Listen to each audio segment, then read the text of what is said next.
And thanks, Tucker. We'll be watching tomorrow night. This is a Fox News alert. Tonight, we have more evidence of Obama deep state, shadow government holdover saboteurs. They are breaking laws, all in an effort to undermine and delegitimize the newly elected president. NBC News in particular is on a political jihad against the president and his administration. And that is tonight's opening monologue. All right, tonight we've hit a new low in terms of privacy as we know it here in our country, and it should deeply concern all of you, the American people. Now, just a short time ago, one of the Trump-hating hosts over at NBC News, who is really one of the leaders of the alt-left propaganda, destroy Trump at all cost media, well, she got her hands on President Trump's 2 pages of his 2005 tax return. Now, in many ways, this should be troublesome to everybody, but also there are many, many legal questions that we'll get into tonight. For example, according to 26 U.S. Code 7213, quote, it shall be unlawful for any officer or employee of the United States or any person described in Section 6103 and or any officer or employee of any such person or any former officer or employee willfully to disclose to any person except as authorized in this title any return or return information. By the way, that's a felony. They say they found it in a mailbox, and it could be related to the Russians. Now, that could result in a $5,000 fine, 5 years in prison. Now, tonight, ahead of this criminal release, well, the White House revealed, well, in 2005, Donald Trump paid $38 million in taxes on $150 million in income, which, by the way, legal deductions, I'm sure. That's not a scandal. But here is what the scandal is tonight. We have been reporting on these deep state actors in great detail for weeks. They have been working tirelessly, nonstop since November the 8th, behind the scenes. Why? They want to create a false narrative that President Trump colluded with the Russians.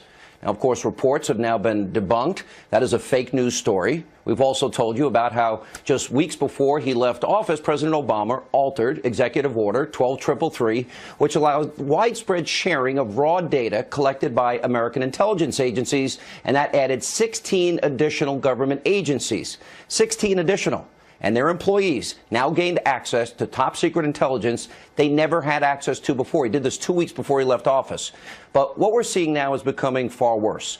Now it's a clear and present danger that has emerged, and it's threatening our democracy and the will of the people. Because we have people in our government today who are committing felonies now on a weekly basis. These saboteurs, they're trying to prevent the president from doing the job that you, the American people, elected him to do.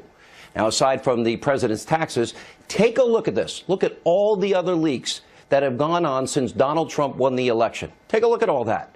Now, this didn't happen when President Obama was in office, but we now have deep state actors, some who broke the law by releasing the president's taxes, all in an effort to destroy his presidency. Now, it wasn't bad enough that Obama used the IRS, remember, as a weapon against conservatives and conservative organizations.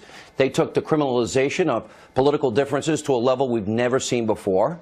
Last week, I said that President Trump, he needs to purge this deep state, and all these Obama holdovers, all these bureaucrats, all of those sabotaging the president need to be exposed, some arrested and tried, and some fired. Now, tonight's example is exactly what I'm talking about. Now, the other issue we've got to address tonight is the corporate jihad being waged by NBC News against President Trump.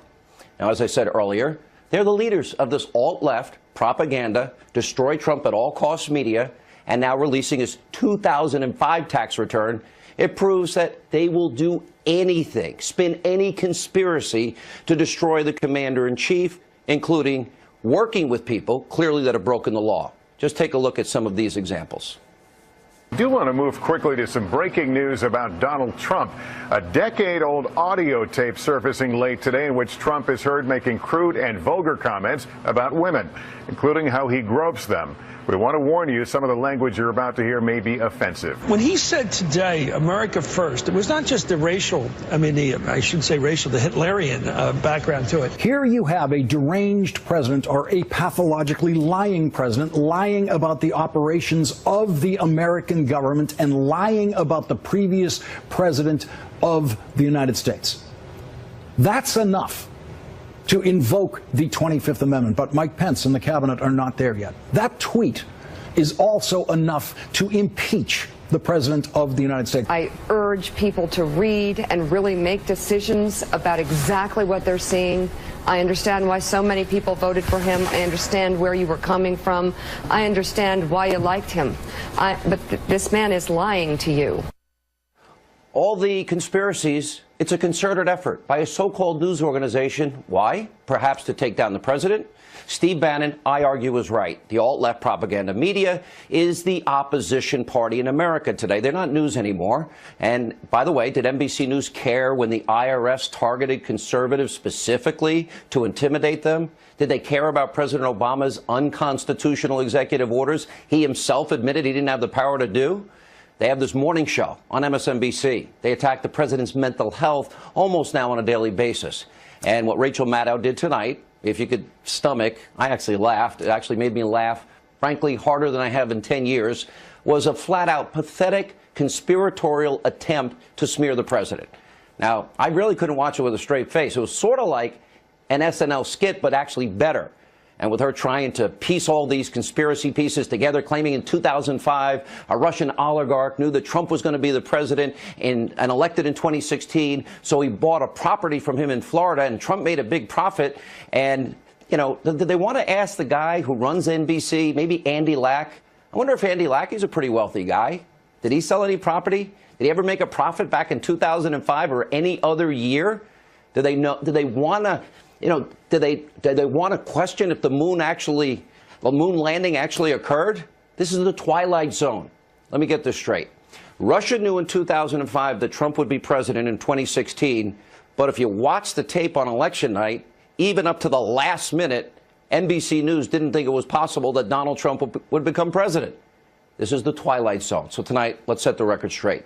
NBC is not news. It is deep state Obama propaganda television. Here with reaction from the American Center for Law and Justice, Jay Sekulow, editor-in-chief of LifeZette.